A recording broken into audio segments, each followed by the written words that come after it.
This is the stove. Sat on it. Did I say anything about this stove? Yeah. Okay?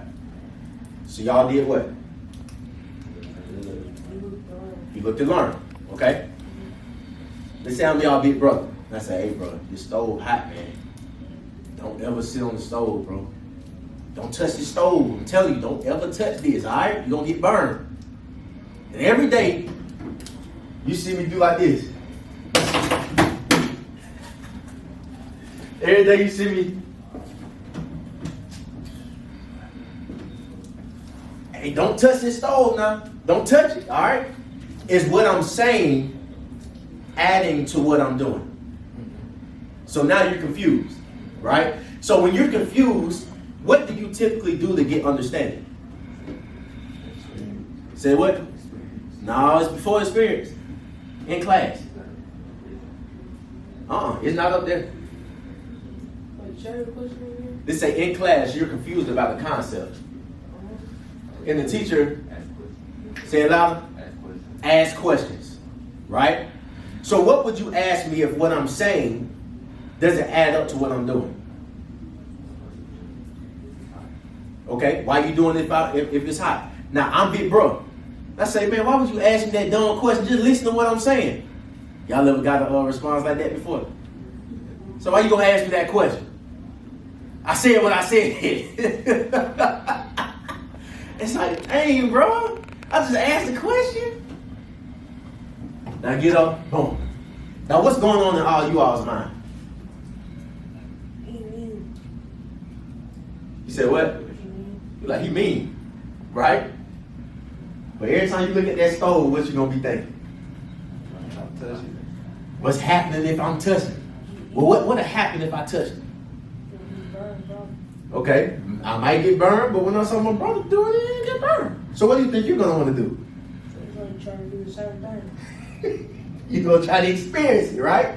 So let's just say the morning that you decide to touch this stove, I just got done cooking some eggs that you didn't see me cook. And I'm like, all right, and you got breakfast on the table and everything. And I go to the bathroom, and you like this.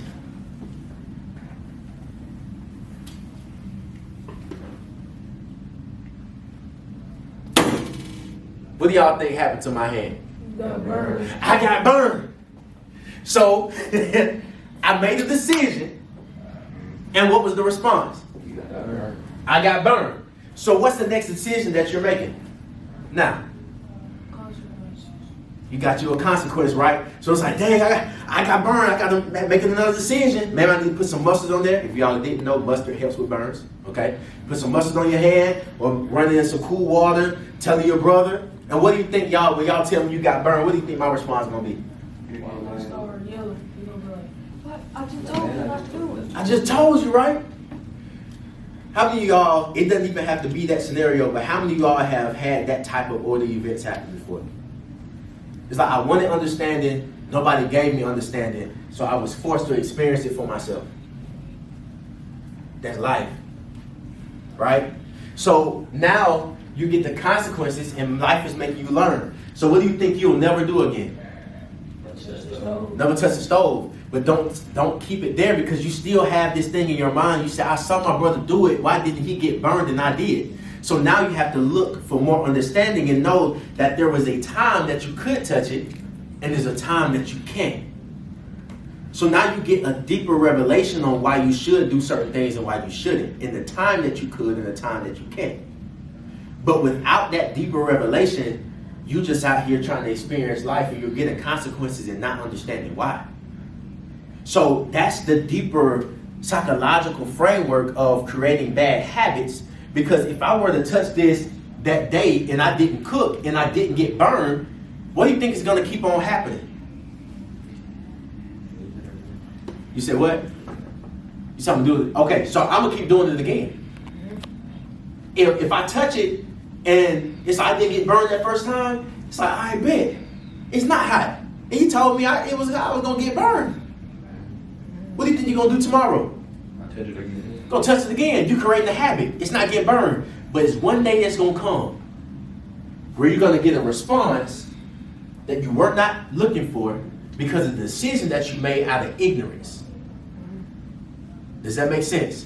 So some decisions that you make, it's going to get a return weeks after that, days after that, years after that, because of the habits that you create right now. Do y'all see how that connects? So we have to be careful that our consequences that we get, it doesn't exist to punish us. It exists to create and correct your behavior. Does that make sense? So anytime you get a consequence that doesn't match what you did, that's punishment. Like, really think about it. Like, if you guys cut somebody out of school, do you think you're going to get expelled like that first time? Probably going to get a warning. And if it's like your second or third time, you may get suspended or in school suspension, right? So there's tiers of consequences, right? Why do you think that is? You said what? To correct your behavior, not to do what? Punish you. So when you think you're getting punished, you now become the victim. When you know that a consequence exists to correct your behavior, you still take ownership of the behavior that you did. So you're not the victim. You say, I take ownership of what I did. The consequence exists so that I can make better what? Decisions. Y'all see how that works? See how I got it? All right? We about to do an activity.